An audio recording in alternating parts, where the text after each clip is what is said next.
We teach, learn, invent, design, manage, collaborate, innovate with businesses beyond those boundaries, beyond limitation, beyond the box. The Faculty of Creative Design and Digital Business, also known as CreaBiz, is one of the faculties at ITS Surabaya. ITS researchers collaborate with local, national and international institutions to drive further exploration for contributing to global development and advancing humanity. CreaBiz is settled on a credible and sustainable innovative ecosystem. The faculty CreaBiz was founded to translate ideas into actions, bridging technology to humanity and moving our imagination toward a better future. We seize a different creative perspectives and approach to solve the problem, to be solutions, and to improve as we design, build, and manage.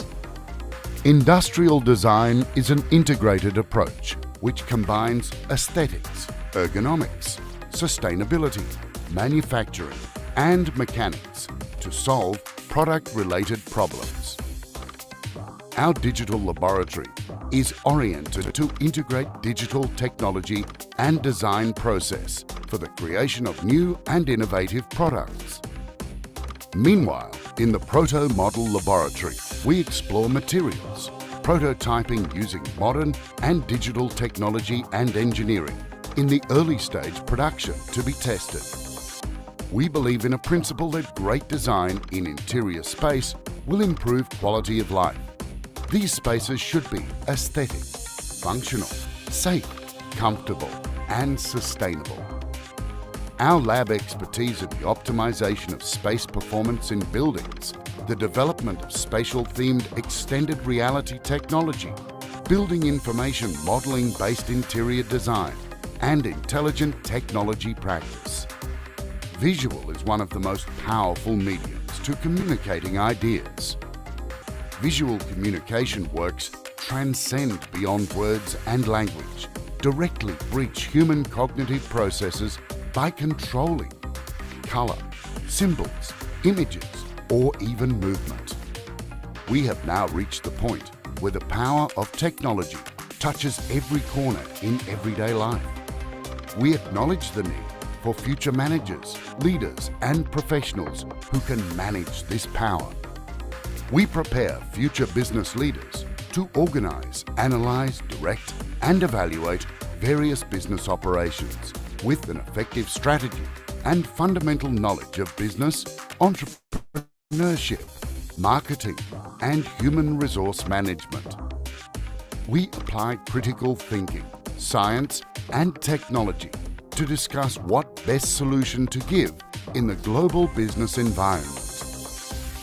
Development is about expanding the choices people have to lead lives that they value.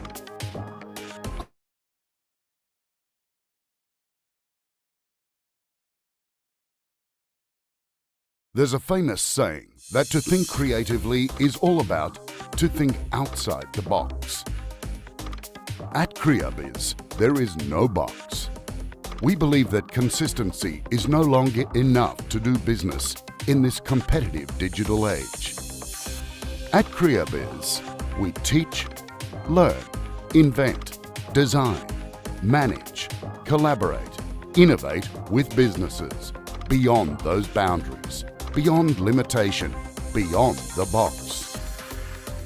The Faculty of Creative Design and Digital Business, also known as CreaBiz, is one of the faculties at ITS Surabaya. ITS researchers collaborate with local, national and international institutions to drive further exploration for contributing to global development and advancing humanity. CreaBiz is settled on a credible and sustainable innovative ecosystem. The faculty CreaBiz was founded to translate ideas into actions, bridging technology to humanity and moving our imagination toward a better future. We see different creative perspectives and approach to solve the problem, to be solutions, and to improve as we design, build, and manage. Industrial design is an integrated approach which combines aesthetics, ergonomics, sustainability, manufacturing, and mechanics to solve product-related problems. Our digital laboratory is oriented to integrate digital technology and design process for the creation of new and innovative products. Meanwhile, in the Proto Model Laboratory, we explore materials, prototyping using modern and digital technology and engineering in the early stage production to be tested. We believe in a principle that great design in interior space will improve quality of life. These spaces should be aesthetic, functional, safe, comfortable, and sustainable. Our lab expertise in the optimization of space performance in buildings, the development of spatial-themed extended reality technology, building information modeling-based interior design, and intelligent technology practice.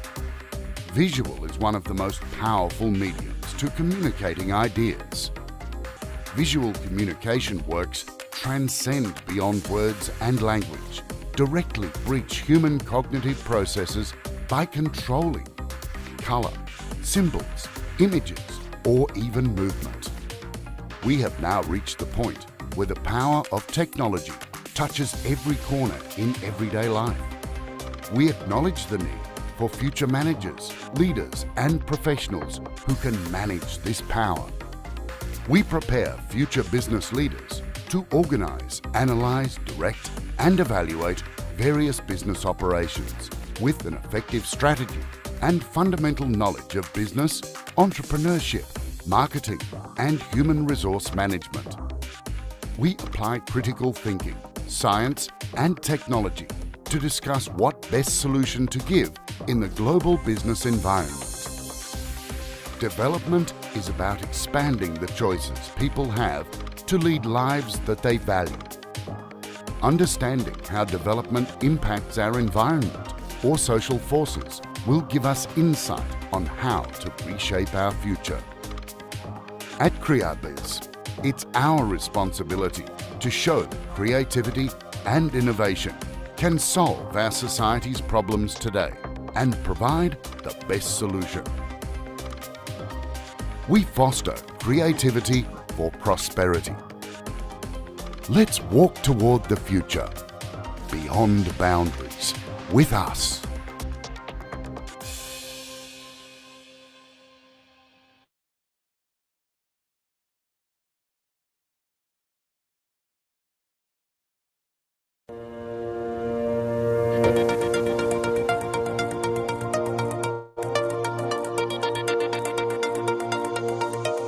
Institute Teknologi 10 November Surabaya, as one of Indonesia's leading universities for study and research, is built above 180-hectare land, currently accommodating 18,484 active students, 1,094 lecturers, and managed by 1,561 staff members.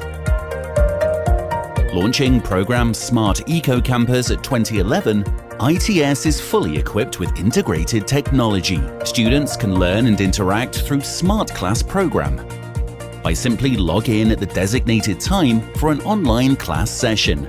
Massive open online courses, MOOCs, are free online courses available for anyone to enroll. All accessed by smart cards, application, web and mobile site. Smart Eco Campus is also implemented by building an eco-farm to obtain environmental-based lifestyle. ITS is providing iCar, an electric self-driving car, with 20 stopping points utilized by iCar app. Campus Bike to simplify student mobility around campus. Supplied with best facilities, students can live comfortably inside ITS campus. Starting from excellent student dormitories, canteen and cafeteria at various places, K1 Mart to shop daily needs, Manarul Ilmi Mosque, accessible toilets for disabled people in every area, various sports facilities, indoor and outdoor fields, a medical centre as health service unit, language and culture centre to boost English competence, ITS library, and several co-working spaces as a learning resource centre.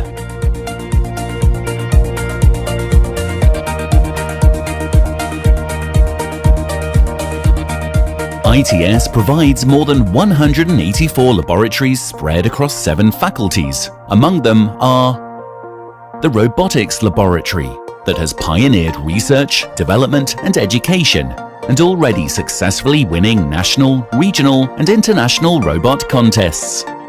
Robotics team built Robot Medical Assistant, RAISA, to reduce the workload of medical personnel and minimize the exposure of viruses.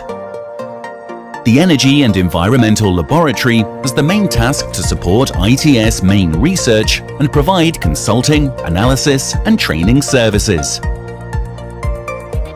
Material and Energy Laboratory, equipped with the latest machinery to help students learning to determine product and material quality control. Architecture Laboratory provide places for students to design, produce and refine their architectural artistic creations. Geomatics Laboratory is utilized for mapping survey to support the geospatial information industry and natural resources management.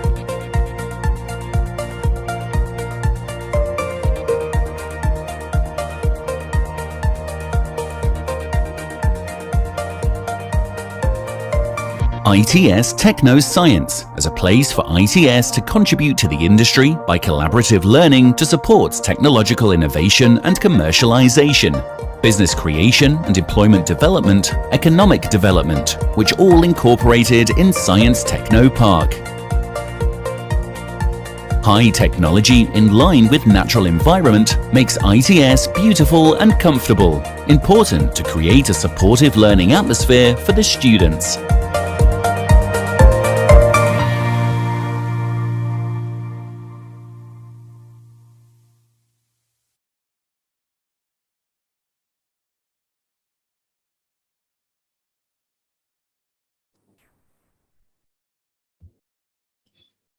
Good afternoon, ladies and gentlemen. Welcome to the 6th Development Talk 2022. This topic addressed in this occasion is unintended meaning, managing communication challenges across multicultural setting. It has been an honor for the Department of Development Studies, Faculty of Creative Design and Digital Business, Institut Teknologi 10 November, to have Ms. Rachel Ann Valera from Bukidnon State University, the Philippines, as invited speaker to deliver the topic. We proudly present the annual event at Development Studies named DevTalk. Development Talk is a series of talks hosted by the Department of Development Studies, Faculty of Creative Design and Digital Business, Institut Teknologi 10 November, to address various important topics related to development, ranging from society, public policy, community empowerment, law enforcement, economics and communication. Experts, practitioners, and policymakers around the world have been invited to deliver their speech on some important current issues in development since May 2020. This time, the 6th Dev Talk will focus on a theme, unintended meanings, managing communication challenges across multicultural setting. And it is a great honor for me, Berliana Putri, to be here as your master in ceremony and welcome each and every one of you in the 6th DEF Talk. Ladies and gentlemen, over the next few hours, this meeting will provide you plenty of opportunities to discuss, share knowledge, and insight.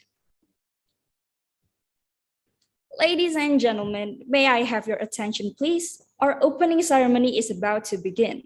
Please have a nice and comfortable sitting position. And before we start the conferences, please change your display name, have your mic muted, and have your video on. Thank you.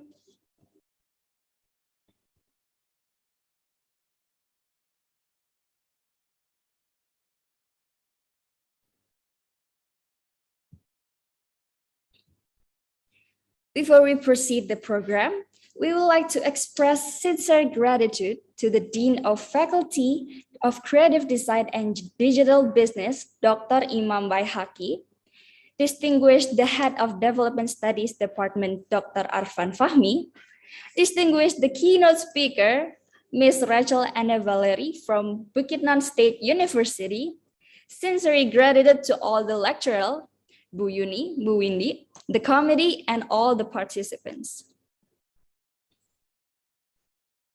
For the next event, please take a formal sitting for Indonesia team and ITS hymn.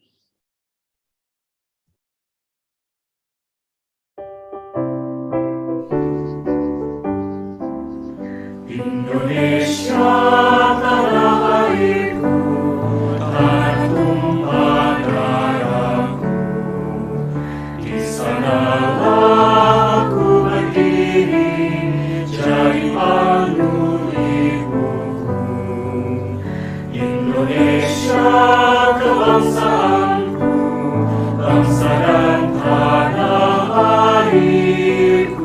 Marilah kita bersatu, Indonesia bersatu.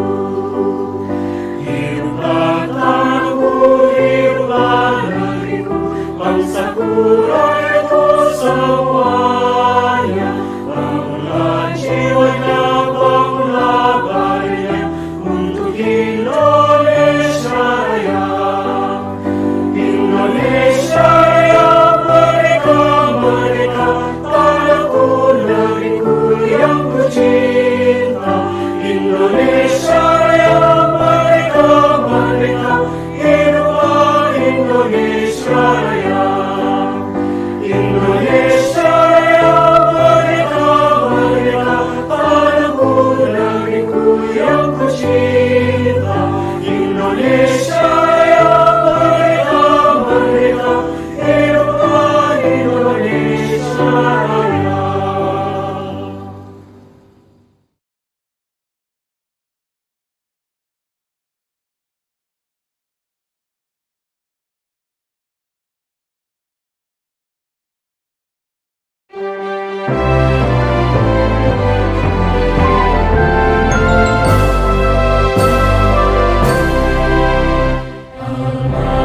Materku yang ku cinta, ibu yang memberi Teresa, tak membara semangatmu, cita-citamu tak kendur.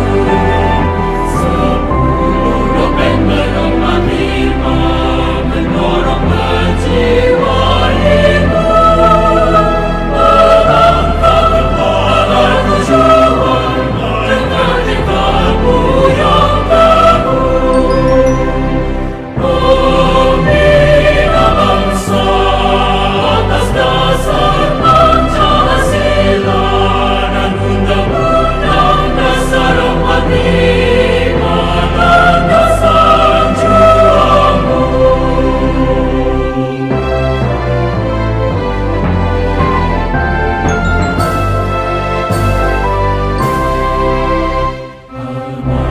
Materku yang ku cinta, ibu yang memberi Teresa, maaflah kokoh kepemimpinanmu membina putra-putrimu. Menuntut teknologi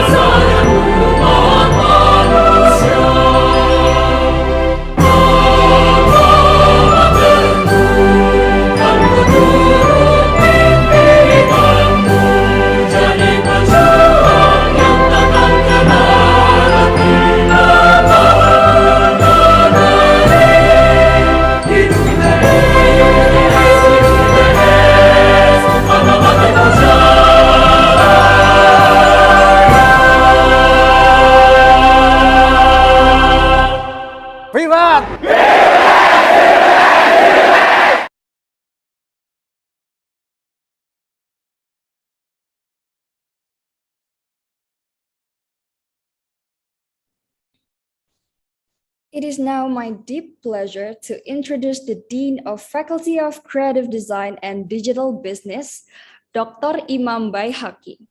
Dr. Baihaqi earned his PhD from Monash University, Australia, while he was pursuing his doctorate degree, and he also works as tutor, teaching assistant, and research assistant in Department of Management School of Business, Monash University, Australia. He also worked as a programmer and system analyst that takes up his interest on management and information technology, especially in relation operations and supply chain management.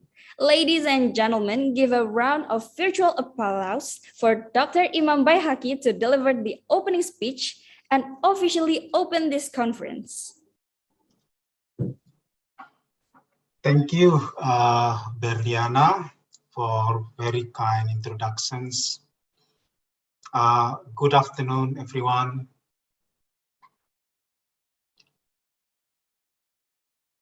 Dr. Arfan Fahmi as the Head of Department of Development Studies, Dr. Windiani as the Deputy Head of Departments, Ibu Yuni as the lecturer and also the moderator of today's lecture or today's talk. And of course, one and the only guest today, Ms. Rachel Ann Ferrale from Philippines. It is a great honor for us in the Faculty of Creative Design and Digital Business to have you here with us to talk about very timely topic in today's global world, which is about communication in multicultural settings. I think in today's global world, nobody in this world cannot escape from the reality that we are actually connecting, talking, and communicating with others that have different characteristics, different background, and especially different multicultural background. Not to mention about the global world. In our country itself, which is Indonesia, has more than 700 local cultures with more than 700 also, I think, local languages, local living languages. Communicating among us sometimes is not that easy. And we are very lucky. We have one motto, which is Bhinneka Tunggal Ika, or diversity in unity. But of course, in many occasions, we face many challenges in understanding each other, understanding differences, understanding the needs and behavior of others. And now we are living in a global world, which requires us not to be like only talking about ourselves, only talking about our country, but we also need to take care of the world problem. We are, all of us here, is the citizen of the world. We are not only the citizen of Indonesia, but we are the citizen of the world, which requires us to understand what is happening in the global world, what is happening in the middle of the corner in the Philippines, for example, or in the middle of corner somewhere in US or somewhere in Europe, that we are actually facing the same challenges. Okay, many challenges that human facing today are challenges for everybody, such as global warming, reducing disparity of income, reducing poverty. It is our everybody problems. So in that occasion, we need to communicate, we need to talk, we need to have understanding each other, understanding about the needs, political interests, and so on and so on. And the topic about communication today is very timely because we are still in the pandemic situation. Before pandemic, communication somehow quite easy because we can see the body language of people who are talking with us. We can see the setting. We can feel the setting that I'm now in Philippines, for example. I know what I can do and what I cannot do. But in today's online world where we are connecting, and thanks to the technology that we are even more connecting, but somehow some people feel that human touch is somehow fading out. So this topic today is really timely. And it is great honor for us to have Ms. Rachel Ferrale from Philippines. We will be learning a lot from her experience, and looking at her CV is really fabulous. She is one of the Miss, let me check again. Yes, Miss World from Philippines 2021, and I believe she's been doing a lot of things in terms of communication. So I believe she is the lecturer, but also she is the practitioners about the communication in the global world. So without further ado, I would like to express my, first of all, I would like to express my sincere thanks to all the committee members who prepare this event, doing a lot of hard works, effortless, and to make this happen. And also I would like again to thanks to Ms. Rachel to able to spend hours probably with us on her busy times. And lastly, without further ado, I would like to say that this development talk, the 6th development talk, is obviously open and have a very wonderful discussion. Thank you very much. Thank you very much, Dr. Imam Baihaqi. What I like to say, we're not just Indonesia people, but we're also the people of the world. Thank you for the speech, Dr. Baihaqi. And all right, before we go into the main session, now we're going to have a photo session. So please turn on the camera and please the operator to be standby, and we will take several photos.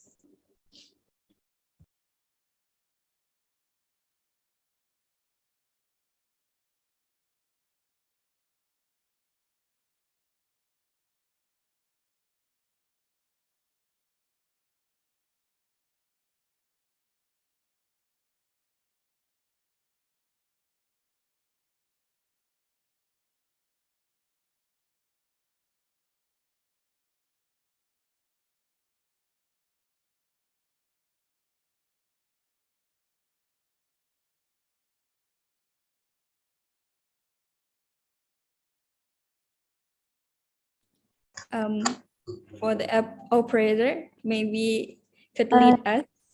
Yeah. I'll count until 3. 1, 2, 3. Maybe once again. 1, 2, 3. Okay, thank you.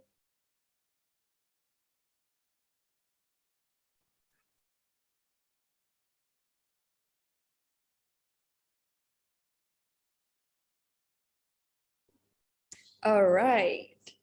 Ladies and gentlemen, after the wonderful and encouraging speech from Dr. Baihaqi, now we'll proceed to the main session. So there are 2 main sessions. The first session will be featured by none other than the beautiful speaker and moderator, Ms. Rachel Ferrale and Ms. Eunice Setyaningsih, that will be discussing about today's main topic, for unintended meanings, managing communication challenges across multicultural setting. And for the second session will be the most fun and thrilling session, as we all know that there will be a door prize time. To be the winner, there are some rules and conditions applied as we speak. So Next session, we'll have Miss Yuni Setyaningsih as a moderator. But before we proceed, let me introduce her. Miss Yuni, or Yuni Setyaningsih MSc, in present time is a lecturer at Development Studies, Institut Teknologi 10 November. She also has a specialty and working experience in advocacy, and also had marked a lot of achievement, and one of those are the Thought of Food, or TFF, for Global Summit in Zurich, Switzerland, promoting Morbi Plus, a biscuit specially designed for tackling malnutrition in Indonesia.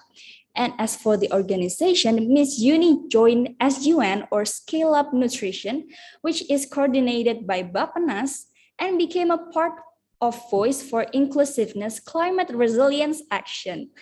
Interesting, isn't it? Well, without further ado, let's welcome and give a virtual applause for Miss Yuni Setyaningsih.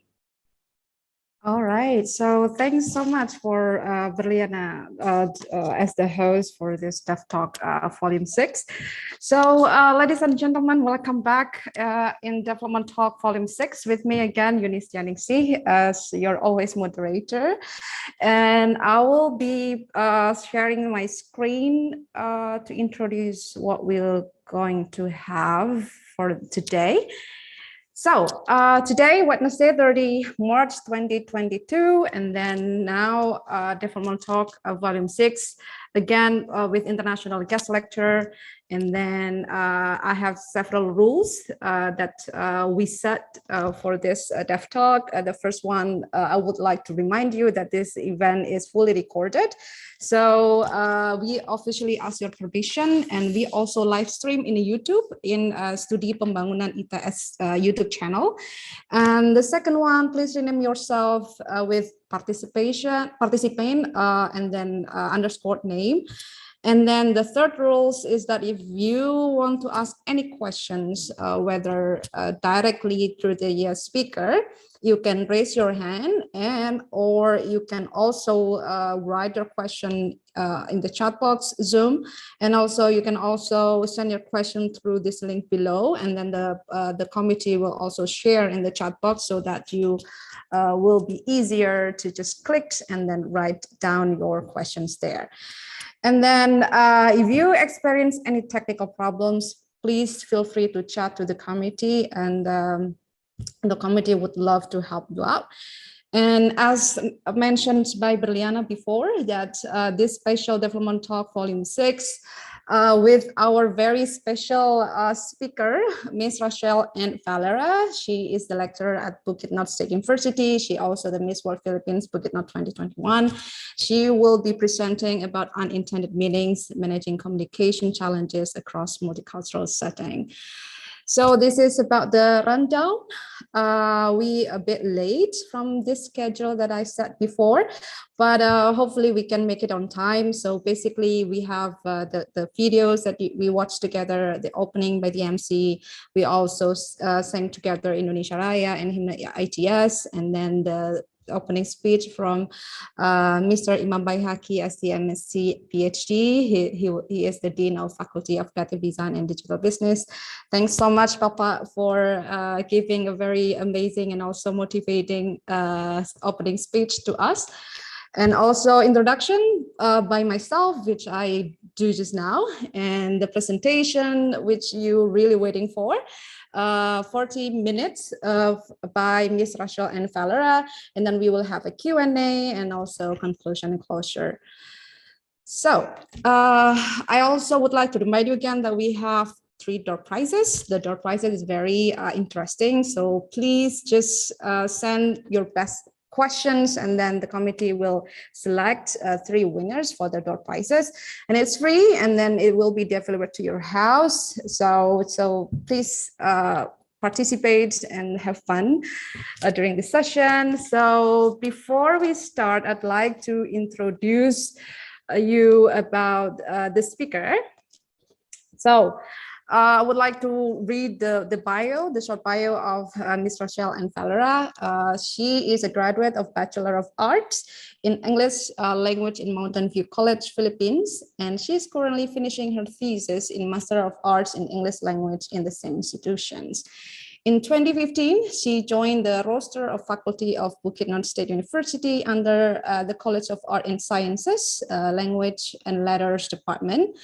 Aside from teaching language and literature classes, her discipline also includes journalism, Filipino courses, and Bukidnon cultural studies.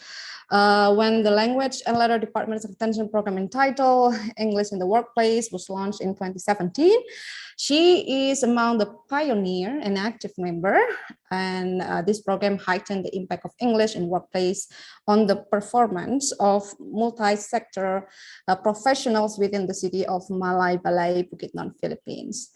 Apart from being an academician, she is also a registered broadcaster. She is very active in community outreach member. She is also a beauty pageant titleist herself. She is an official candidate of the Miss World Philippines 2021, and she also represented Philippines in other beauty pageants called Miss Landscape International in 2019, held in Guangzhou, China. So she's very amazing. I cannot wait to meet her, even though virtually I wish I can meet her in person.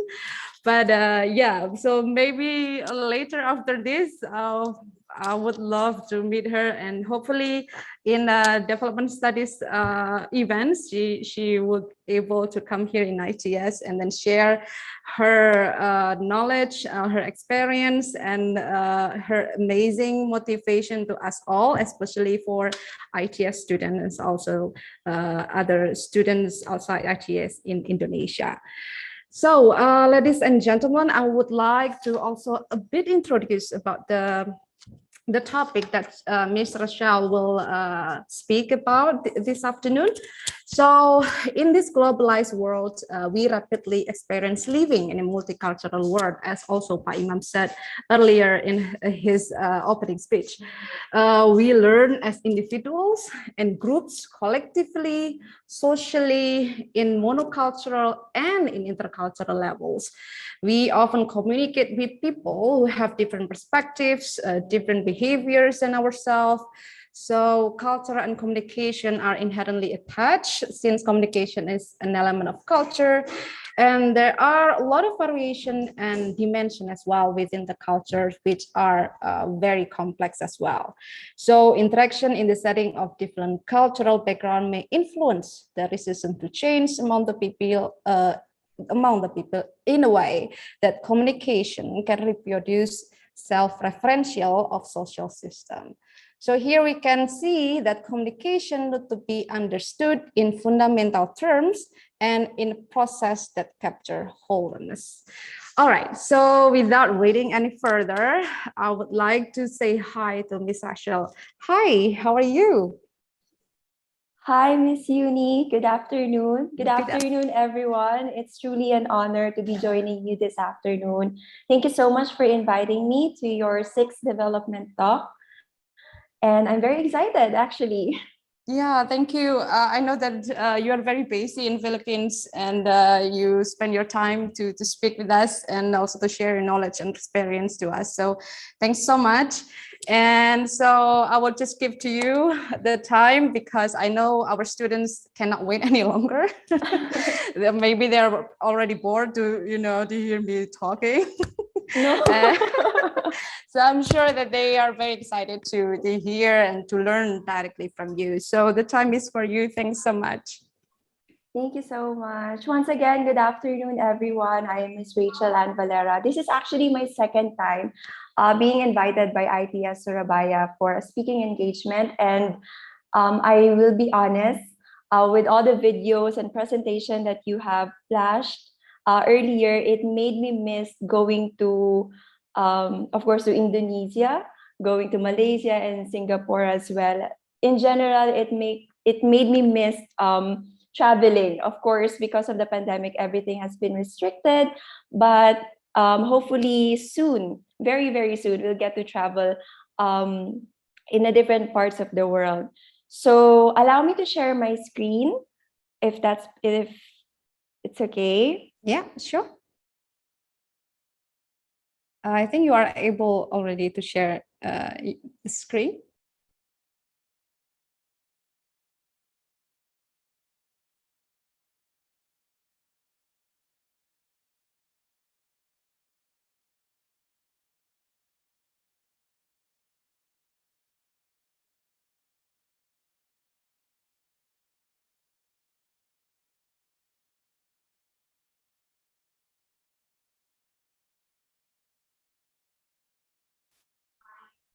All right, can you see my screen now?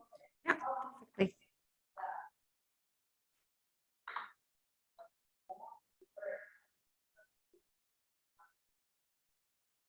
All right, so the director of Cepilu November Institute of Technology, Surabaya, vice rectors, ITS engagement, global engagement director, Dr.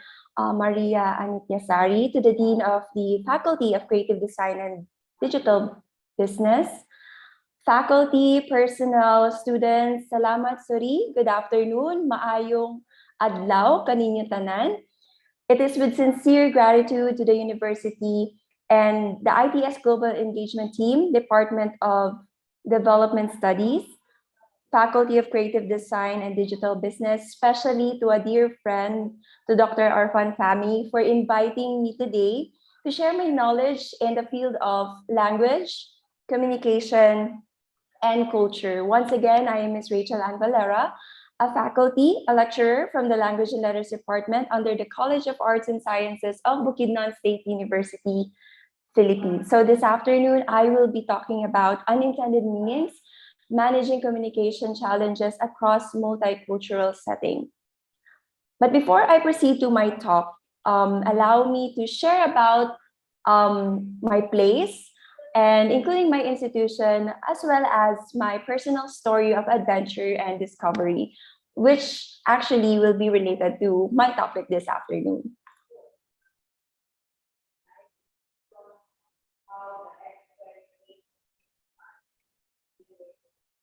So I am currently residing in the province of Bukidnon, and rather than showing you photos, I will be showing you a video. And let me share this one again.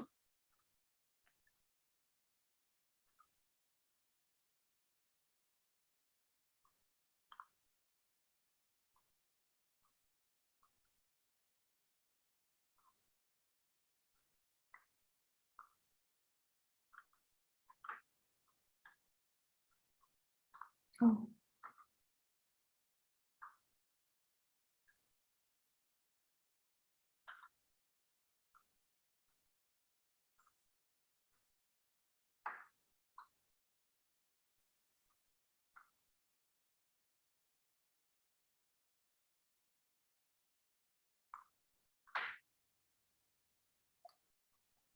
Let me know if you can hear if you can see the video already, or if you can hear the audio.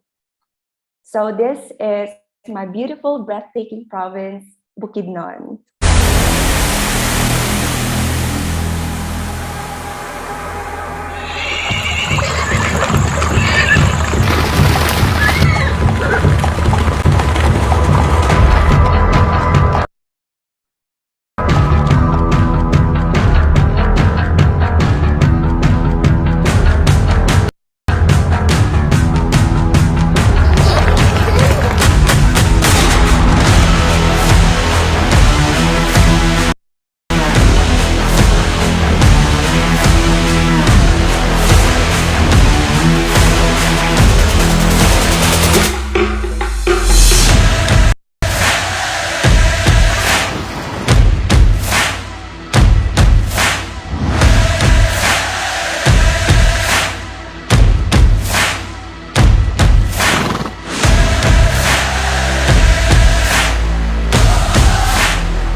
right, so that has been a video of our province, Bukidnon.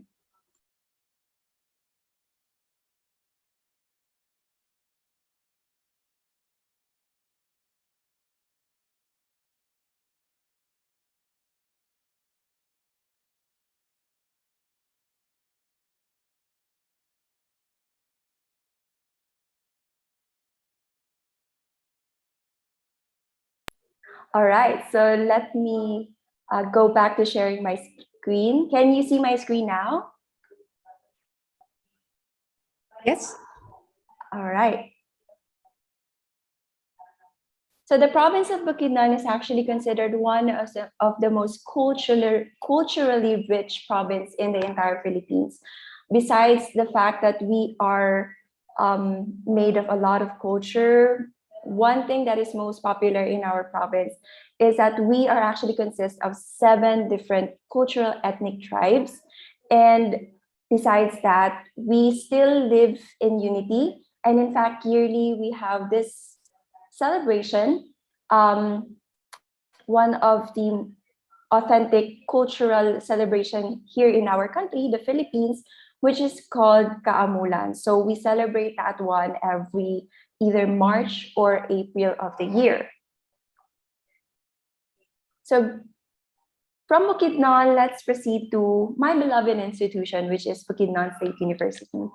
So as how I was introduced earlier, I joined the roster of the faculty of the Language and Letters Department, College of Arts and Sciences in 2015. And I am happy with my workplace together with the workforce that I belong in.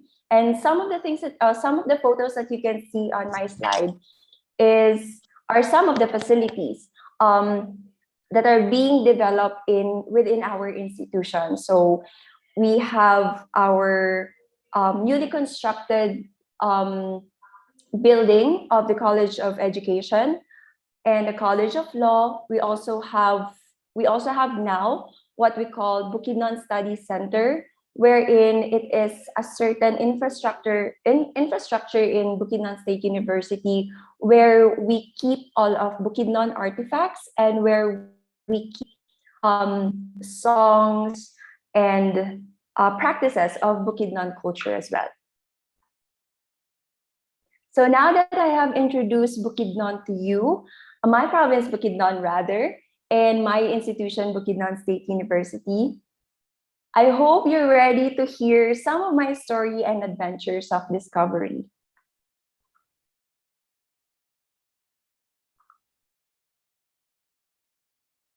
All right. So my life can be actually my time. For the past years, my time has been divided into 3. Well, besides in the academe, I am actually a multitasker. So I'm a traveler. Miss Rachel is a pageant enthusiast and a title holder, and I am also an advocate. So let's get to know Rachel as a traveler firsthand.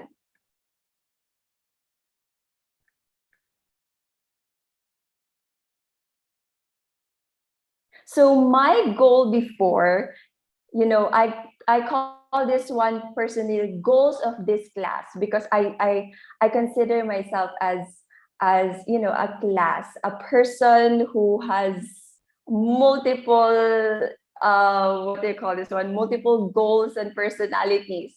So in 2018, in the midst of my research, for my search of my purpose, my identity and freedom, I went on a solo 2 weeks for country travel in Southeast Asia. So this is something that terrifies me the most, because in the first place, I have no concrete plan on where will I stay, eat, and who will I encounter later on. So my first stop was Malaysia. Second was Singapore, then Thailand, and lastly was Indonesia rather. So I specifically stayed in Batam for a few days. So I spent a few days in each of the country, venturing their food, tourist spot, their culture, currency, and most of all, their culture. I met a lot of people who does not share the same background and language as I do. So this is Rachel as a traveler. So imagine I done this one in 2018, and I was only alone. I was alone that time, and I ventured 4 different countries. Although, it may not be that huge of a deal for some, but for someone,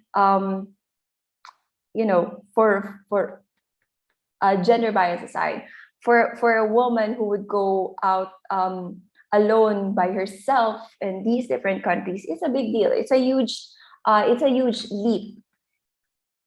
All right, so this is Rachel as a traveler. Now let's get to know Rachel as a pageant enthusiast and a title holder. All right. So I began my pageantry journey in 2017, quite late. I was already 24, turning 25 that time. I tried doing pageantry because, it's something that I want to do for a change, something to break out of the monotony of my life in the academy, at work, just something new. So in 2017, when I won the title here in our city, the city of Malaybalay, I ventured on a higher level, which is a national level.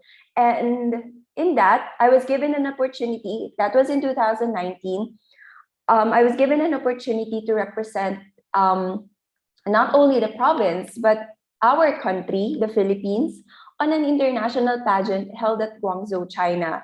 So I competed against 40 equally beautiful women coming from all over the world. And recently, I represented the province of Bukidnon in the recently concluded Miss World Philippines 2021, where I became the first ever representative of the province of Bukidnon, and I bested among the 45 official candidates coming from all over the Philippines. As what you can see in the lower right photo, this is actually my national costume during the Miss World Philippines competition, and this is actually the first Bukidnon authentic Bukidnon costume that was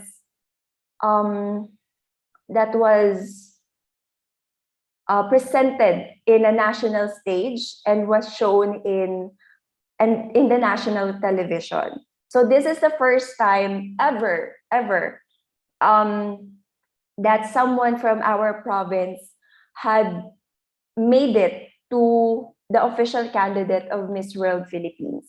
So it is really it made me proud that even though I wasn't able to bring home the crown, I was able to pave the way for future ladies who would like to venture the same path someday. So yeah, I was candidate number 37 in the Miss World Philippines 2021. So this is Rachel as a pageant enthusiast and a title holder. And the last one is Rachel as an advocate. And this brings me back to the video that I showed everyone. This video is entitled The Witness Bukidnon, and this was shot for a span of 3 months in various places in the province. And I don't know if you have observed this one in the video, but I am actually one of the female lead in the video. This is only a teaser for now, but the entire video will be released later on. And so far, if I'm not mistaken, the video had already garnered more than or almost 500,000 views. And yes, this is actually my advocacy. It focuses on the culture of Bukidnon, but at the same time relating it to my profession, which is teaching English language. So to sum it all up, my entire advocacy focuses on cultural preservation, awareness, and sensitivity through education. And with these such project as this video, it's actually it's actually a way for us to promote our culture, and at the same time, it's, you know, digitization is also a way for us to preserve information and our culture. So being a part of these projects, sponsored by our government and our province, is actually my way of promoting the culture of Bukidnon. So you may be wondering, right? I've already told you my story and adventures of discovery. So these brief life-changing experiences had taught me the importance of understanding language and culture. These previous and present adventures had a huge impact in my personal discoveries and exposure to various language and culture. With this, my passion in learning this field and sharing it to others, to the youth, had intensified. So this afternoon, I have put up some objectives that we will tackle throughout my talk. The first one is for us to understand the significance of studying multicultural communication, relate the notions of culture, cross-cultural communication, and intercultural communication to multicultural communication, identify the most prevalent barriers to multicultural communication, and the last one is for us to recognize strategies of managing multicultural communication challenges.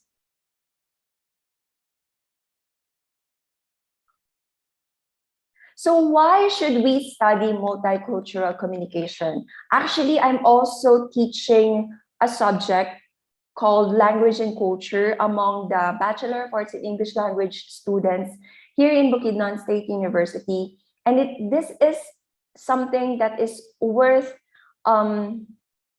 discussing to our youth.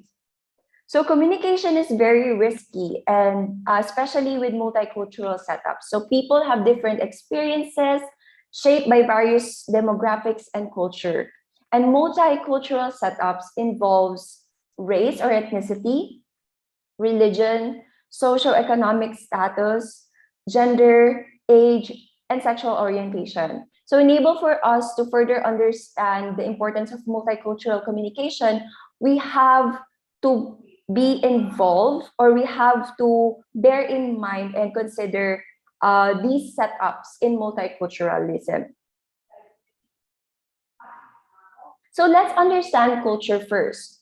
So it is a shared frame of reference for interacting with one another and for interpreting the world we live in. So Bodley, 1994, defined culture as what people think, make, and do, and culture is strengthened through its expression. So there are 3P model of culture: perspective, practices, and products. If we will just focus on culture itself, it could be it can only be two, but for us to further understand culture, we have to dwell into these 3P models: perspective, practices, and products. When we talk about perspective, this refers to what the members of a culture think, feel, and most definitely the values. When we talk about practices, this refers to the tradition, typical behavior in a culture, or rituals included. Products, this refers to food, music, clothing, and literature. Speaking of literature, I have also been teaching Philippine and world literature among the students of Bukidnon State University. And one thing that I will always remind them is that language and culture are inseparable, okay?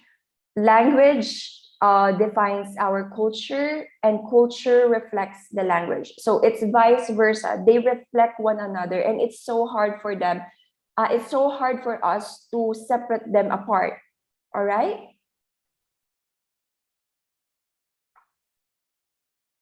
All right. So here are some characteristics of culture. So when culture is learned, so it is taught to others, and children learn patterns by imitating adults and developing attitudes accepted by others. Culture is shared. So culture is learned, culture is shared because common practice and beliefs are shared with others in a cultural group. Third, culture is dynamic. It is constantly changing. It adapts itself to new situations and new sources of knowledge. The fourth one, culture is integrated. This is known as holism, or the various parts of a culture being interconnected. So all aspects of a culture are related to one another to truly understand a culture. One must learn about all of its parts, not only a few. The next one is culture is symbolic.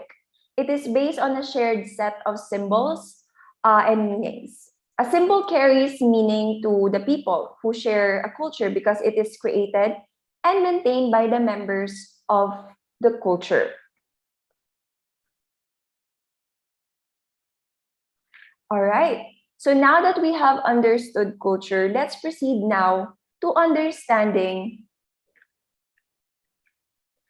multicultural, cross-cultural, and intercultural communication. So there are actually differences among the three. So let's go first with intercultural communication. So intercultural communication describes communities in which there is a deep understanding and respect for all cultures. Intercultural communication focuses on the mutual exchange of ideas and cultural norms and the development of deep relationships. In an intercultural society, no one is left unchanged because everyone learns from one another and grows together. So meaning to say, in intercultural communication, it acknowledges the coexistence of multiple cultures in a single space. It focuses on the productive encounters that are constantly taking place between cultures. If individuals, let's say for example, can embody or perform multiple cultures, then any interaction between two people can potentially be an intercultural one. So again, when we talk about intercultural communication, this describes communities in which there is a deep understanding and respect for all cultures. Now let's proceed to what we call cross-cultural deals. So cross-cultural communication rather. So cross-cultural deals with the comparison of different cultures. In cross-cultural communication, differences are understood and acknowledged and can bring about individual change, but not collective transformation. So unlike intercultural communication. So in cross-cultural societies, one culture is often considered the norm, what is in, what is famous, and all other cultures are compared or contrasted to the dominant culture. Again, if we're going to compare cross-cultural to intercultural communication, in cross-cultural communication, there is a dominant culture. And from there, other cultures are being compared and contrasted. All right?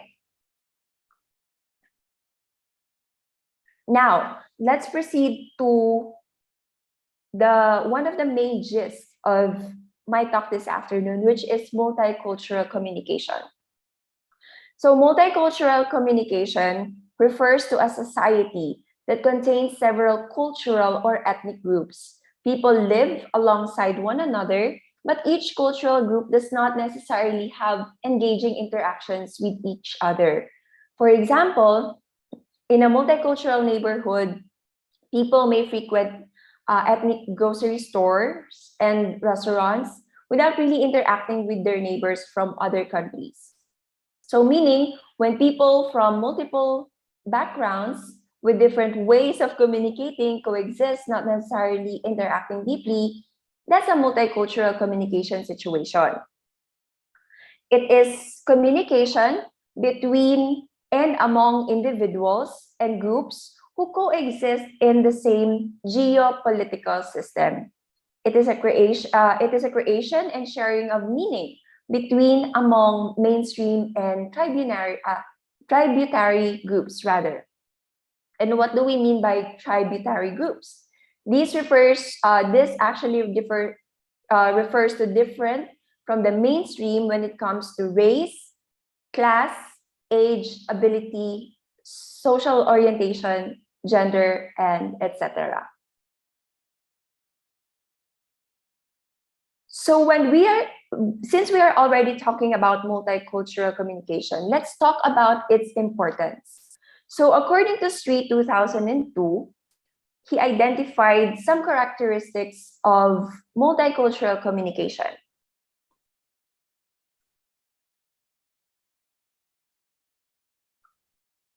And these are tolerating ambiguity, flexibility of behavior, and increased social sustainability. While there are importance, this is actually the challenges actually are the heaviest thing that we deal nowadays. So according to Banks 1993, here are some challenges of multicultural communication. The first is what we call the different communication styles. This refers to the way people communicate, varies widely between and even within cultures. So across cultures, some words and phrases are used in different ways. So let's say, for example, the meaning of yes varies from maybe, or I'll consider it, or definitely so. And nonverbal communication includes facial expressions and gestures, seating arrangements, personal distance, and the sense of time. So different norms on the appropriate degree, there are different norms on the appropriate degree of assertiveness. And under these different communication styles, there are actually 4 most common communication styles. First, we have a passive communication style, and this refers to a person who tends not to say what they mean. So that's where the meaning of yes actually varies. All right. So a passive person tends not to say what they mean, and if they have an issue, they'll keep it to themselves and let others do the talking. Another type of communication style is an aggressive communication style. So this type of communicator is loud and domineering. So an aggressive communicator will interrupt others and make their opinion known. They will typically be known around the office as earring, on the other side of inappropriate, or even we tend to label them controlling. All right. The third communication style under the different communication styles is the combination of passive aggressive. So a passive aggressive person tends to be quiet, but with an underlying air of hostility. So meaning these communicators are often unhappy in their roles, but are uncomfortable venting this in a direct way. So most of the time, they will resort to sarcasm. And sarcasm is another common trait of passive aggressive workers or communicators. The next communication style is manipulative communication style. So manipulative communicators are shrewd in the way they interact with others. So they are skilled at influencing people and getting what they want. If they want a job, another colleague is also interested in, they manipulate them by saying, I wouldn't want that to be I wouldn't want that if I were in your position. So that's actually a way of manipulating their colleagues not to want that position anymore. So they couldn't pay me. So they wouldn't. You would also say they wouldn't pay me enough to take this one up. So those are manipulative statements or communication. Those are manipulative statements or ways to, you know, make your friend or your colleague not want the job anymore. All right. So those are the different communication styles. Now let's go to the second challenge, still according to Banks, 1993, which is direct and indirect communication. So when we say about direct communication, this is saying explicitly and plainly what the person is thinking. So it's like someone is an open book. So whatever is in that person's mind, he or she just blurts it out, and whatever he or she feels, he or she just say it out loud. While in an indirect communication, it is not saying what a person is thinking. Instead, they use like gestures, tone, or body language to communicate their true meaning. And I think, if not all, most of the ladies are quite guilty on this one. I'll be honest, I am quite guilty on this one. I am quite an indirect communicator when it comes to what I feel or what I think. So sometimes I just, you know, when my partner will ask me like, are you mad? No, I'm not mad. But deep inside me, I'm mad. You know, it's funny, but it's true. So yeah, this is actually a challenge as well in multicultural communication. Now let's proceed to non-native accents and fluency. Actually, in my first talk with ITS Surabaya, I talked about strategies on what they call this one, strategies to improve accents and fluency in the English language. And also, during the time that I traveled in different countries, I have also seen the struggles of a lot of people in this challenge, in this multicultural challenge. So when we talk about non-native accents and fluency, this refers to a non-native accent. This is generally defined as a speech that systematically diverges from native speech due to inference from the phonological and acoustic phonetic characteristics of a talker's native language. So in workplace, or sometimes in most of our work environment, lack of fluency of non-native speakers can lead to subtle forms of discrimination under evaluation of foreign employees and competences and fewer career opportunities. Well, this is also true in terms of the work environment here in the Philippines. You know, the way we speak English, I know that you can also hear my accent and my, you can hear my accents, that there is an influence of my native language. So just like what I'm saying, it's true here in the Philippines, because there are a lot of native languages that we have here in our country, and it greatly influenced the ability of the students in learning the English language, and even in speaking speaking it out loud. You know, because of the influence of the Visayan dialect that we have here in the Philippines, we tend to lose the proper pronunciation of P and F, PH, And there are also a lot of consonants and vowel sounds that we tend to miss. So that's really a struggle for us here in Bukidnon State University in, in honing our students in learning the English language. Now let's proceed to nonverbal communication. When we talk about nonverbal communication, and yes, this is a challenge in multicultural communication as well, because it plays an important role in any communication situation. It often plays a supplementary role to the verbal content delivered orally.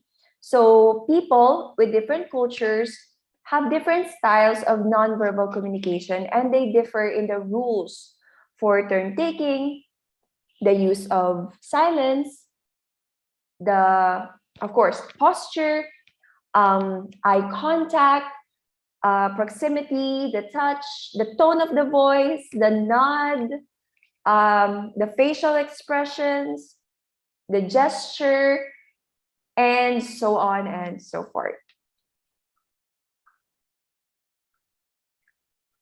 So these challenges led me to the title of my talk this afternoon, which is unintended meanings. Unintended in such a way that we tend to practice these, like let's say nonverbal cues unintentionally, or we did not really mean it. All right? Let's say, for example, the snapping of fingers. So, in most culture, the snapping of fingers, sometimes it's just a part of like music.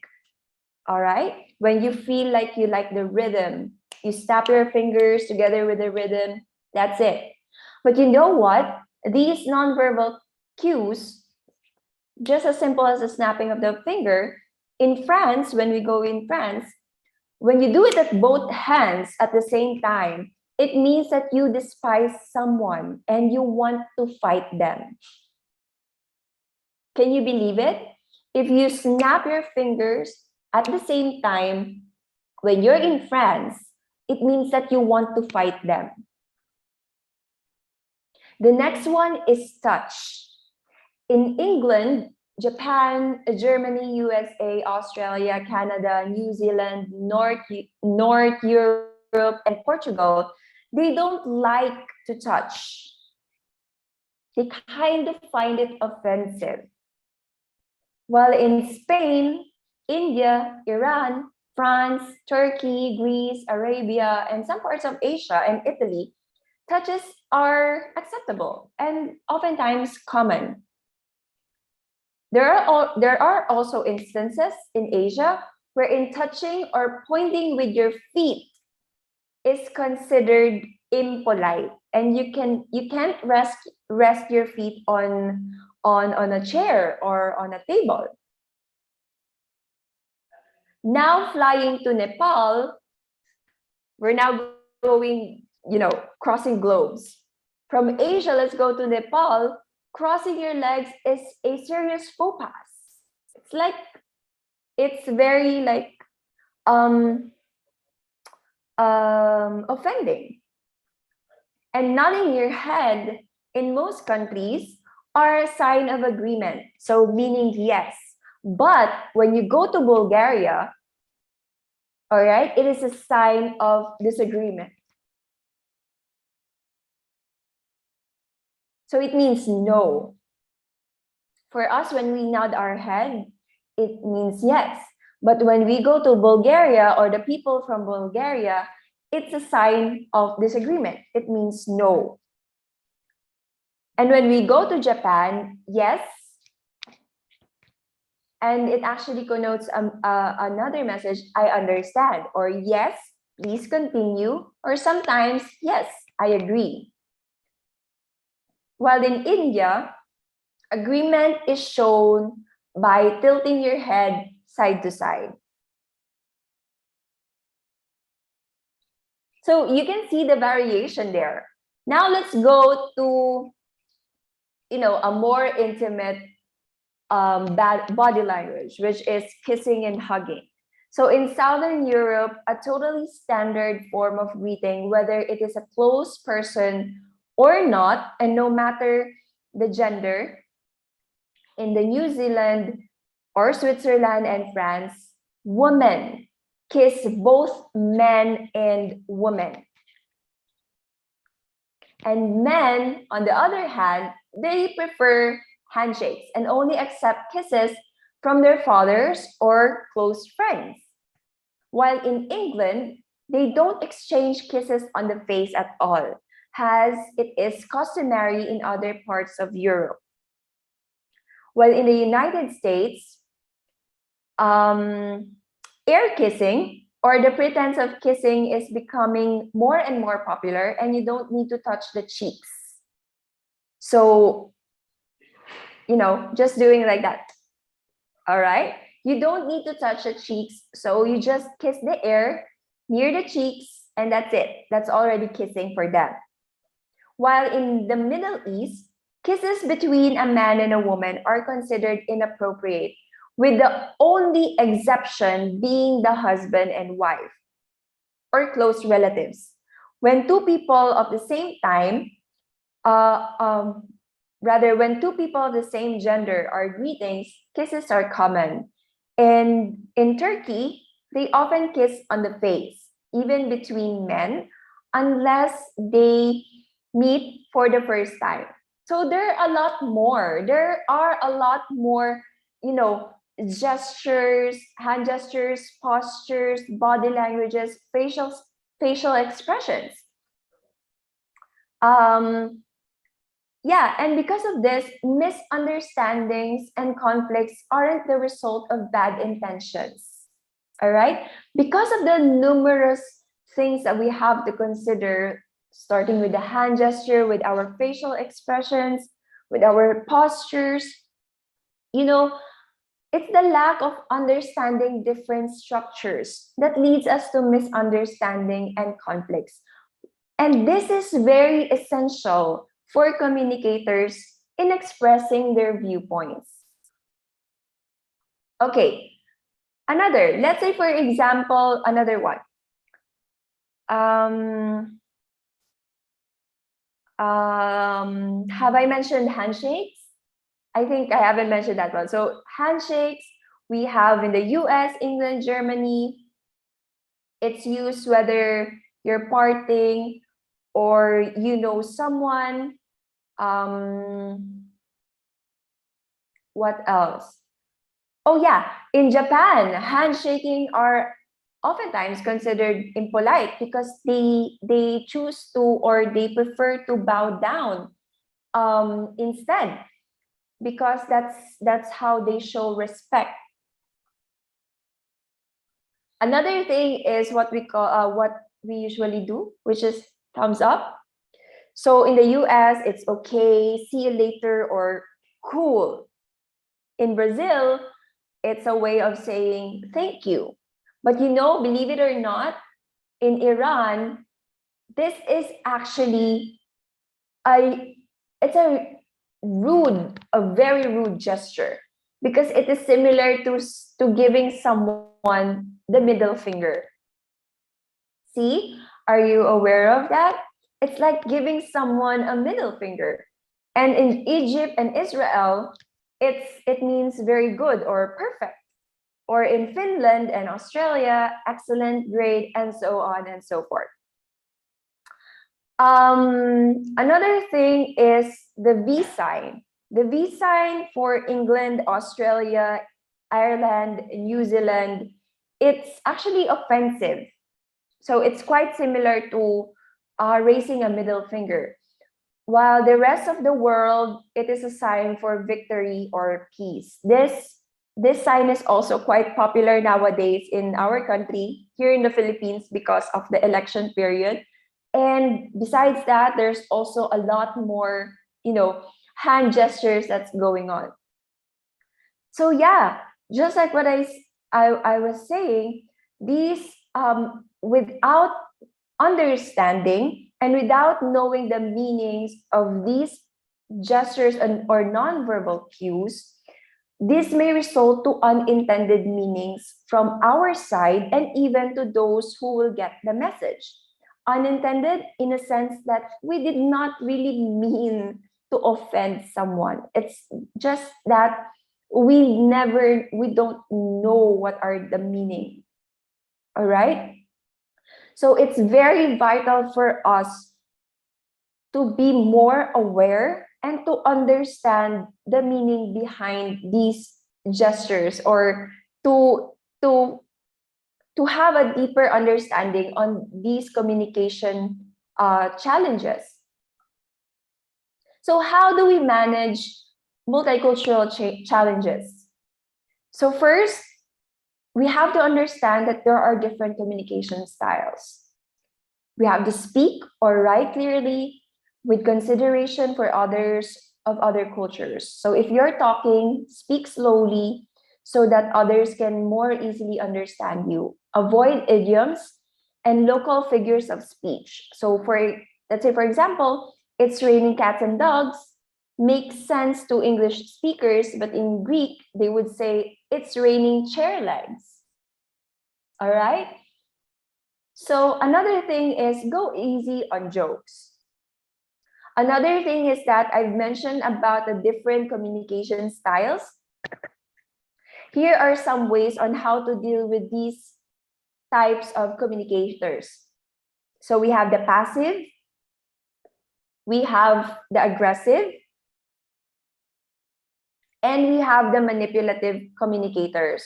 So there are different ways on dealing with them, and these are just some steps on how to manage them. Next one is dealing direct and indirect communication, or how do you manage direct and indirect communication? So high context people, such as Asians, do not need for people to verbalize everything in explicit or direct ways. In contrast, low context cultures or Western people tend to be less homogeneous and often do not share a common history. So in all these, the listener has to understand the culture to understand the meaning of the communication. So the listener is responsible for interpreting the message. The listener's sensitivity and ability to capture the under the surface meaning, or the meaning or reading between the lines, and to discern implicit meaning becomes critical. So for direct communicators, you have to soften your statements and ease into topics gradually. Learn to listen between the lines, just like what I mentioned. And for indirect people, and this is because indirect people often, couch important information in softer terms that direct people may miss if they are not paying close attention. Next is avoid outright demands for answers, such as why? Why not? Why can you have this? Are you on board with this or not? And so on and so forth. Be patient if you don't get your answers on the spot. Often, relationship-oriented groups need to confer privately before giving answers. So, while for indirect communicators, here are some things that you have to bear in mind. You have to realize that direct people are far more reassured to hear absolutely sincere answers than they are with a gentle letdown. So it is a sign of trust and respect to express your true position without delay. Another is hearing very specific questions or requests for clarification from direct people is a sign of aggression on their part. So it is a sign of discomfort sometimes, and it causes them anxiety that they do not feel sure about the situation. So they may even worry that you are misleading them or have insincere intentions. So those are just ways on how you deal with direct and indirect communicators.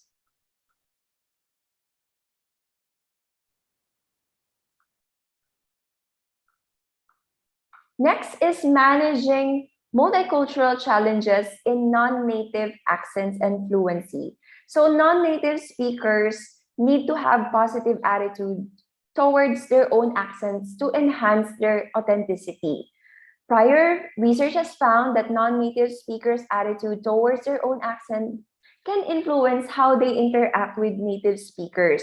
And positive attitude towards accent is important to experience authenticity. So the more that you look down on your native accent, on your non-native accent rather, the more that you tend to regress from learning the language that you want to learn.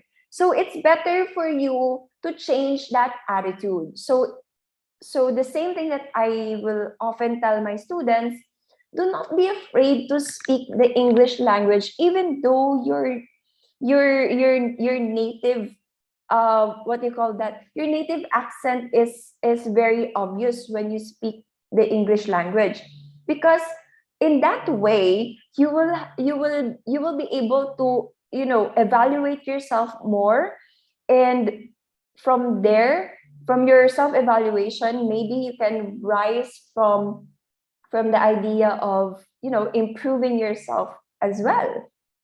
All right. The last one is managing multicultural challenges in nonverbal communication. So here are some main solutions to reduce or eliminate them based on Abu and Al Serhan 2019. So there I included 12 here. So avoid using body language that contradicts words. One thing that I would like to highlight in these main solutions, is avoid stereotyping, and have an understanding of how the message may impact the feeling of the receiver. It is a matter of being conscious on how the receiver will get the message across them. And as a sender, you also have to be conscious if the message that you're trying to convey them is right or wrong, or else the message will not actually get across them. So proper understanding and avoiding stereotypes in nonverbal communication is very vital. And of course, another thing is be patient with people who have different culture, and that is number 4. So that's 4, 6, and 9 and 10 rather, that I would like to really highlight on these main solutions, because traveling back then, these 3 what they call this one solutions actually helped me get through my travel without being too without being too smart or too bookish on what are the do's and don'ts in nonverbal communications. You just have to be very patient and be more understanding, and remove and avoid those stereotypes.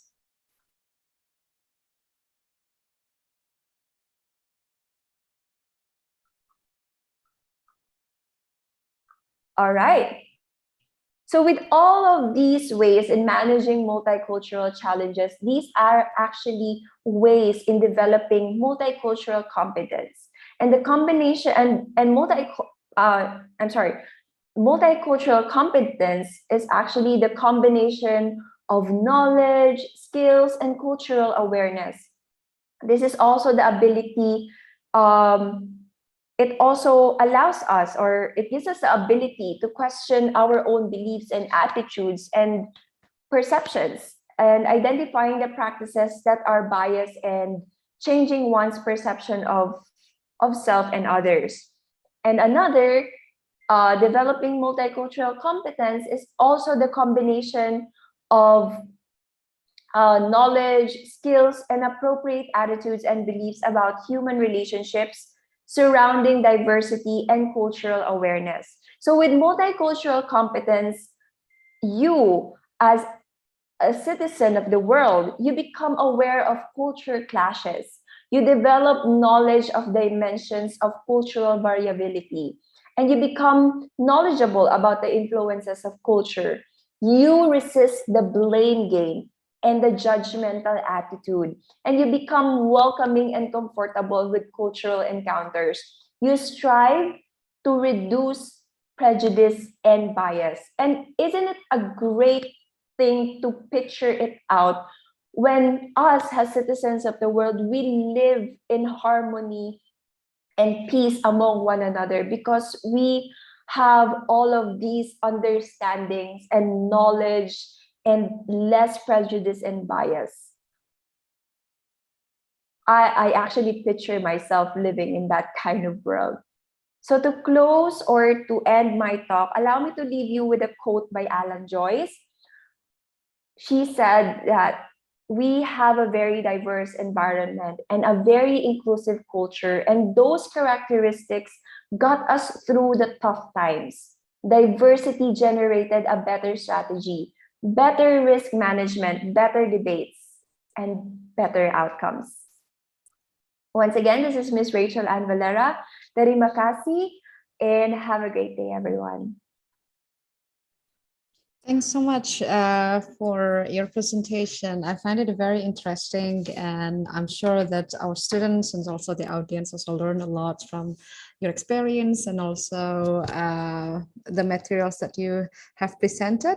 So we have lots of questions in the Google form that we received. So for the first session, I'd like to read 3 questions. So the first question is from outside ITS, from Henny Dwi Irianti. She is from Sekolah Tinggi Maritim Yogyakarta. So she is from Yogyakarta, the Central Java. All right, so she asked, how do we understand unintended meaning one another when we don't share a common cultural experience? So, yeah, maybe you can answer for the first questions. All right. Just like what I mentioned, when we talk about unintended meanings, you know, these are like messages that came across one another unintentionally because of our unawareness of probably nonverbal communications or the communication styles that we practice, and enable for us to avoid these unintended meanings rather. All right, am I still around? Okay. So enable for us to avoid these unintended meanings to you know, to be out there, you know, we have to understand and we have to absorb more I'm sorry, we have to understand nonverbal cues more, nonverbal communications more, the different gestures, proximity, and we have to have a deeper understanding on the different communication styles among other cultures. So yeah, enable for us to avoid these unintended meanings, we need a wide knowledge on our communication styles and understanding on multicultural communication as well. All right, so thanks so much. And the second questions is from Hoirul Anam. He is an ITS student. So he asked, you know, he learned that you do a lot of advocacy while you do the Miss World Philippines and also Miss Landscape. And he is wondering about, you know, as Philippines are archipelagic countries, like you have lots of islands in the Philippines, and Philippines also very rich in culture. And yeah, so He is wondering when the Philippines faced the era of globalization that causing the younger generation to forget the culture. So according to you, what do you think about the effectiveness in cultural campaigns for the younger generation so that they can love more and proud of their own culture, especially in this crazy world of commodification and also the globalization? Actually, for me, it's very important. And that's actually one of the reasons why I push through with my advocacy, not only on relating it to to the culture of Bukidnon and to my profession as an English language teacher, but I also connect that one to the culture of the entire Philippines.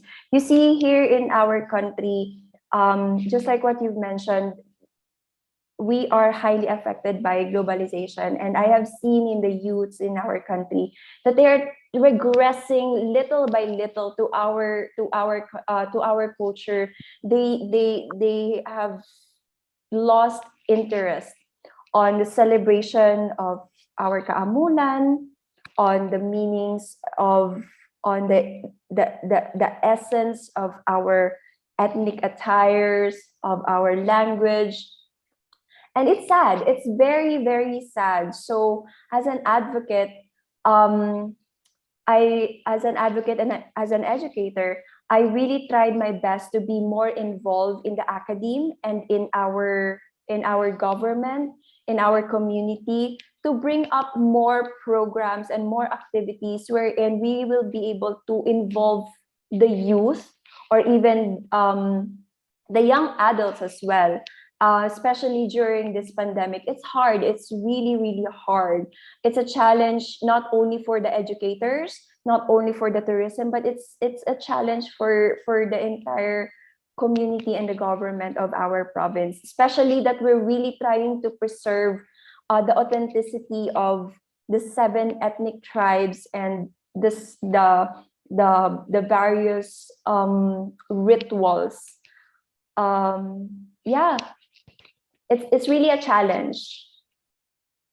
All right, so thank you. And the third question from Windy Ardianita Empum. She Lain worked. ngebut di tol, apa saja sasaran? Okay. Italy. Sorry. All right, so I think a technical problem. All right, so from Ibu Windy, she is from the language center in ITS, and she want to ask, does the development of the internet technology and social media causes a change in the way we communicate in terms of quality and also quantity, style, and so on? And if yes, how far it is? Oh, definitely it does, and it did, especially during this pandemic. You know, students, the young ones, has been quarantined for so long in their households that they have been refrained from doing face-to-face interaction. And from there, for me personally, as in my own observation, this has gravely affected the youth in a way that they became too much, socially anxious. And from that anxiety that they have developed during the pandemic and being exposed in social media, most of them, not all, okay, most of them does not know how to properly, give or connect anymore. I know you can relate to this, Miss Uni, because as lecturers, we really enjoy, there's a certain satisfaction that we get during face-to-face classes. And right now, because here in Bukidnon State University, we are gradually opening our institution to limited face-to-face classes. And I have observed that most of the students had developed social anxiety. They don't know how to, they don't know how to control their facial expressions anymore. They don't know the importance of touch anymore, the gestures. Their postures has been gravely affected on the time that they have spent in front of, of their gadgets. And yeah, I can definitely agree that this has gravely affected the way our youth are communicating. And I just hope that when things are back to the new normal, will I know this will be a challenge to us teachers, in the coming years. We'll get to help them, develop that way of communicating, or will help them develop a better communication style when the new normal goes, when we go back to our new normal. Yes, indeed. I also wonder, do we will ever be the same again before the pandemic or not? I know. Yeah, because we are now are becoming more comfortable using gadget and meeting via Zoom instead of face-to-face meeting, and then it's been awkward to directly meet people in person right now, and especially also for the students. So yes, I really agree with you, and I also feel the same experience with your experience as well in terms of education at the campus level. All right, so we're heading for the second round of the Q&A session. The questions for the second round is from Sola Gracia. He wondering how should we set our mindset to overcome our fear when we face a new culture that is very different from our original culture. So I think your experience really fits these questions, because you represent Philippines to the world, and with the multicultural context. So the time is for you. All right, so allow me just to go back to the three what they call this one, ways that I managed to survive my travel before. Let me go back to that for a while. Just how do I say this one? As much as possible, just avoid stereotyping.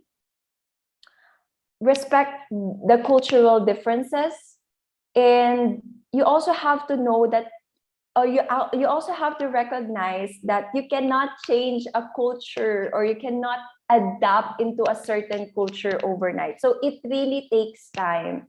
I don't know where did I read this, but I read this one somewhere before, that when you learn a certain language, all right, when you learn a certain language, you are also gradually, or you also slowly adapt to the way the natives of that language think and act. And I kind of observed that one from myself when I was still learning the English language, because I would say, like, why am I having a tough time absorbing this language, where in fact, there are already grammar rules, books laid down there. But only to realize that when you really learn a language, you learn how the natives speak and things like. All right. So let's say, for example, if you want to learn like the Filipino language, you have to also think like a Filipino. And I think it's the same when I learn your language there. I will also have to think and act like you guys. So it really takes time. All right. So everything that takes time is always worth the learning. It's always worth the experience. And another thing is that,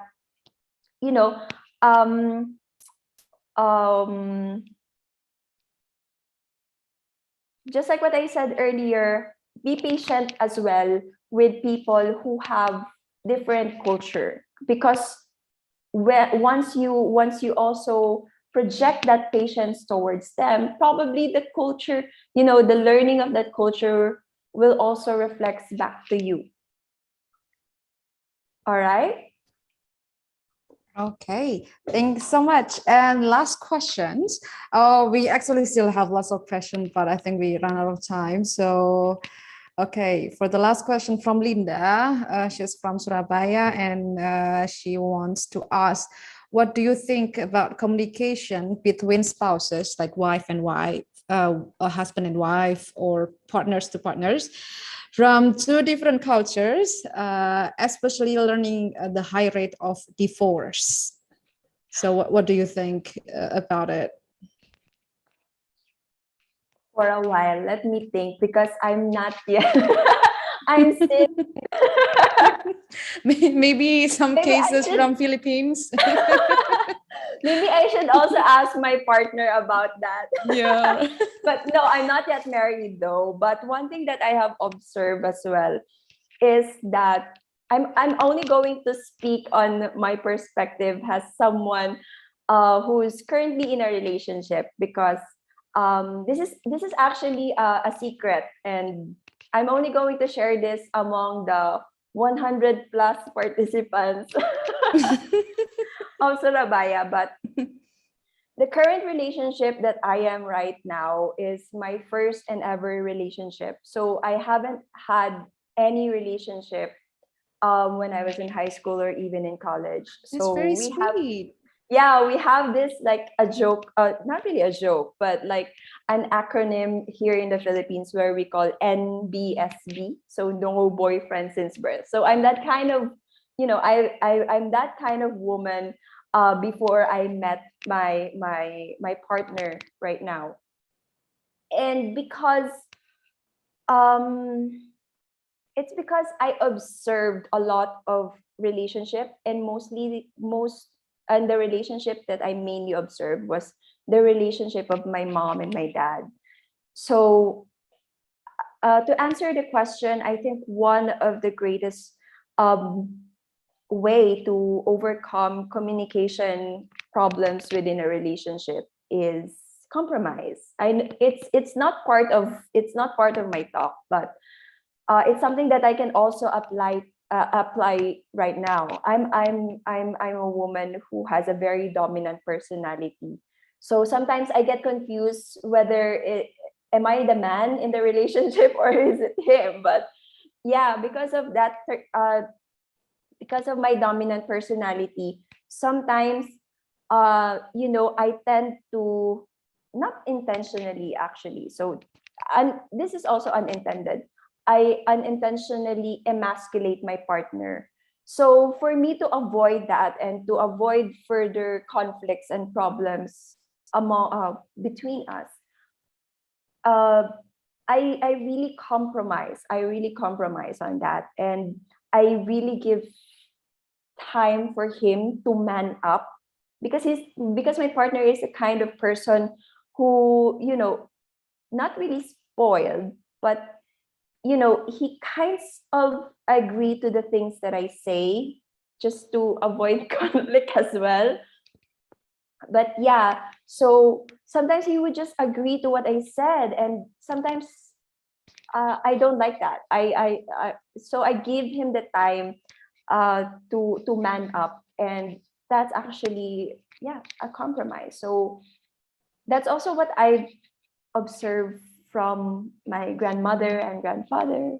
So two conflicting attitudes and characters, we really need to learn how to compromise.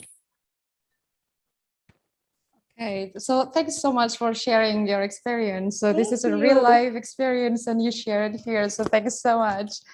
Okay, so I think it's very inspiring from you that about your commitment, and also how the way you want to compromise, even though you are highly a career woman and you're very successful, and to compromise something, I understand that it must be very challenging. But yeah, so compromise is also part of communication, right? All right, so I would like to ask your closing statement before you end your presentation, so that to sum up everything that you have presented earlier. So yeah, just to close everything, I would like to extend my heartfelt gratitude once again to ITS Surabaya. Thank you so much for having me for the second time right now. And I hope that one of these days, or maybe in the near future, I'll be able to visit your campus, and I will also be able to learn. Actually, I've learned so much from you guys, from starting in 2020 and now that we are in 2022. And of course, a huge a heartfelt gratitude as well to a dear friend, Dr. Arfan Fahmi, for keeping in touch and for sharing experiences with me and in Bukidnon State University. I look forward again on seeing you all someday face to face, and if not that I'll be in your campus, hopefully that you will be in our institution someday. Thank you so much and have a great day, everyone. Thank you so much. And I'd like to have a conclusion from your presentation in my perspectives after learning from your lecture. So we learned about the challenges of multicultural communication. We learned about the communication style, direct versus indirect communication, and also non-native accent and fluency, and also non-verbal and verbal communication. It includes the gestures, mimics, intonation, and etc. And this is very varies in different cultural contexts. And also communication between men and women, also in the gender basis among different cultures is also different. There is a patriarchy and also other kind of system that also play an important roles in the intercultural communication. And finally, communication need to be understood in fundamental terms and in a process that capture wholeness. So that's maybe my conclusion. And before I give to Berlian as the host, I'd like to invite Dr. Arfan Fahmi to present the certificate for Miss Rachel and Valera for giving a very outstanding lecture for today. Hello, Dr. Arfan. Hello. Hi, Bapak. Hi. Miss Valera, I want to meet you actually also.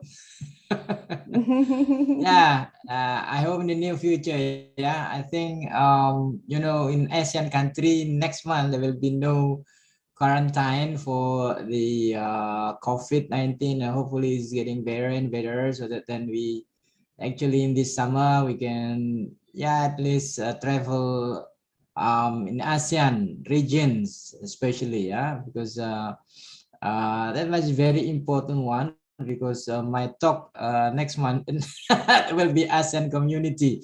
So the ASEAN must be the focus of our developments, because before we go further into other part of the world. ASEAN, I think, is a very diverse and dynamic community. So that then using the strength of culture and intercultural, multicultural communication, we hope that it can strengthen our understanding as well as our welfare. Thank you very much. Really appreciate your talks. My students have very much insight. Actually, I together with Ms. Yuni currently run a course called intercultural communications.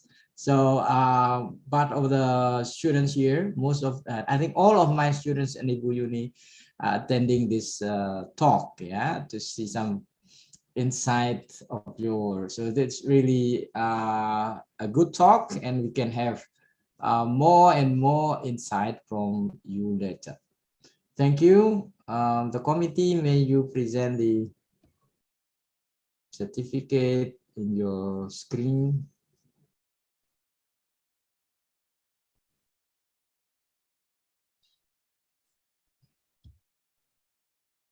Yeah, the committee, please help to share screen the certificate for Miss Rochelle.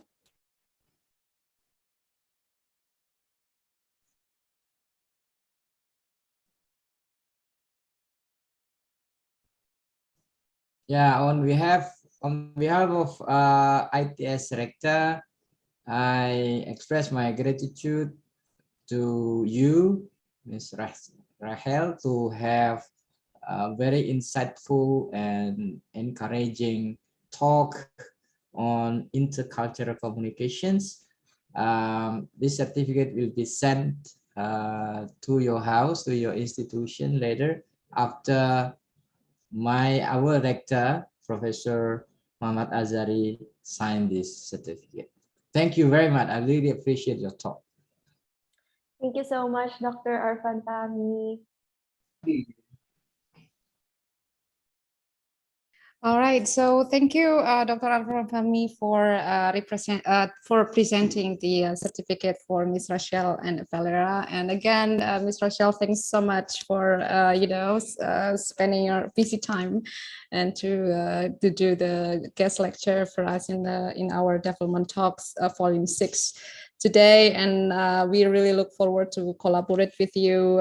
Maybe we can also do another guest lecture, also maybe visiting a campus in the near future. And please stay safe and healthy and keep inspiring across the globe, and look forward to meet you in the near future. Thanks so much again. And I'd like to give the time for Berlian as the host.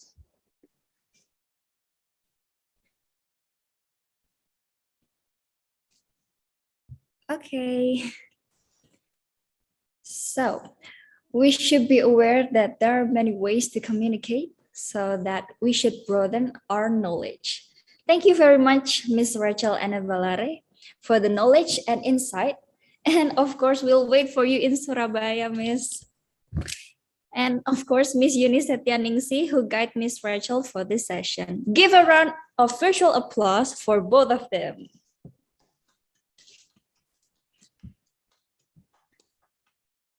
All right, next up, we head to the second session, which the participants must have been waiting for. It is door prize time, yay! So as we all know, the winner of the door prize is the one who actively asks questions to none other than Miss Rachel Anna Valare, and who joined DAF Talk. So without further ado, let me read the nomination. The winner.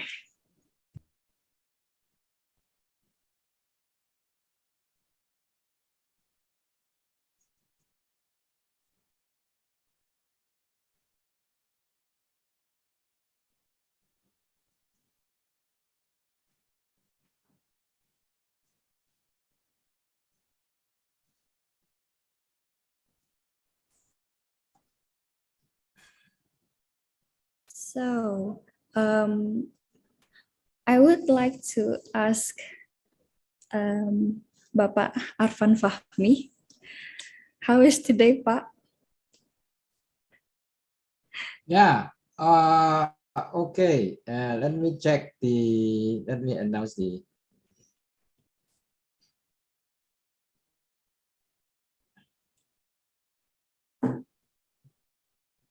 Let me check the content here first. All right, so the three top prize winner is, the first winner is Miss Linda from Hasanuddin University. It is Southern Sulawesi, yeah. Miss Linda from Unhas. maybe the committee can have the screen on Miss Linda. Then the second one is Miss Windy Ardianta from Global Language Center, ITS Surabaya. Miss Windy Ardianta. And the last one is from ITS, that is Muhammad Khairul Anam. Muhammad Khairul Anam. So let me read once again. Miss Linda, thank you. Miss Windy and Mr. Anam. Yeah, Muhammad Khairul Anam. Please contact the committee for further information where we should deliver your package. Thank you very much.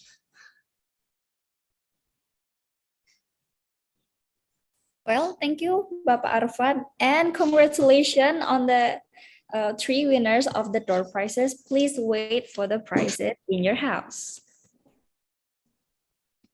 Okay.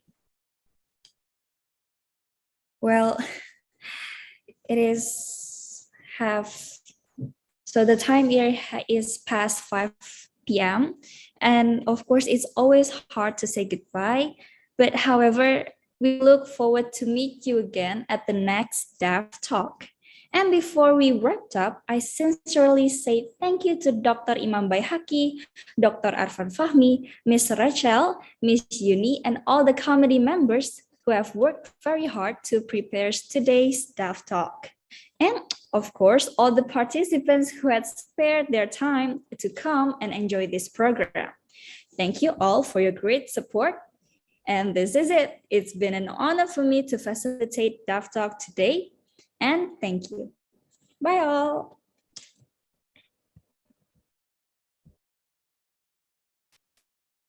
Thank you everyone. Thank you. Thank you.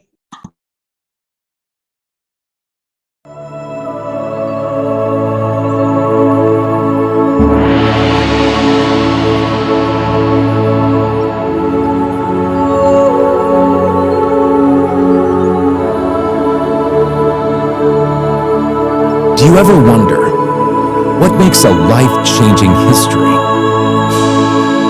Right, a solid mission of the visionaries. It was Dr. Anka and his colleagues' mission to accelerate technology development. Through the establishment of Institute Technology 10 November, their goodwill has encouraged ITS students to take important roles in both local and global communities. Ministers, CEOs, professors, entrepreneurs, and yes, another history maker. These successful alumni were trained in a healthy learning environment that was equipped with various supporting facilities.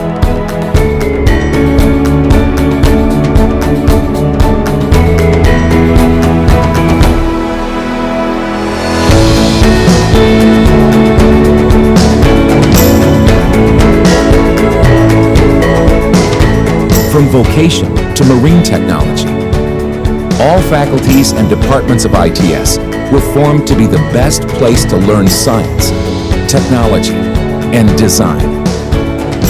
7 faculties and 1 interdisciplinary school. Scientix, Faculty of Science and Data Analytics. MARTech, Faculty of Marine Technology. INSYS, Faculty of Industrial Technology and Systems Engineering. Electex, Faculty of Intelligent Electrical and Informatics Technology. CivPlan, Faculty of Civil, Planning, and Geoengineering. CreaBiz, Faculty of Creative Design and Digital Business. Vocation, Faculty of Vocational and Interdisciplinary School of Management and Technology.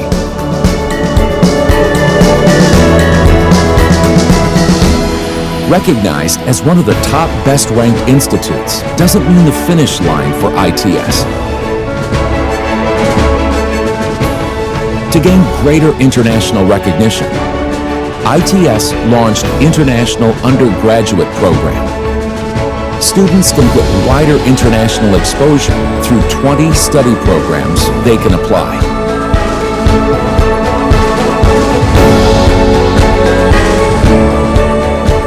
The chances are also open for professors from all over the world to teach and conduct research at ITS.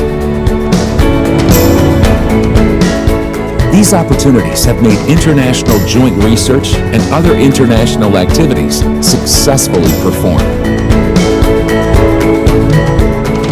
Like IUP, students and lecturers from other programs have also contributed to the ITS achievements.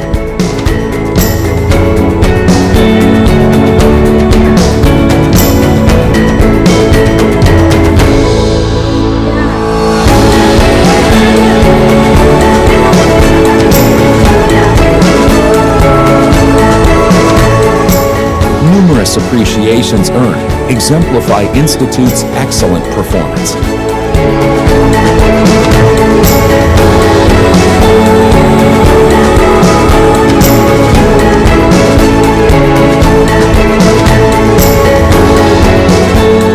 But technology and academic excellence is not the only goal of the Institute.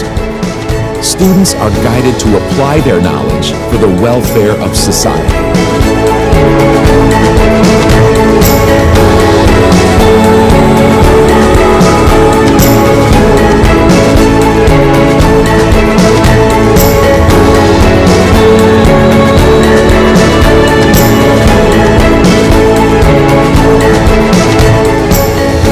Because to note a new life-changing history, technology must advance humanity.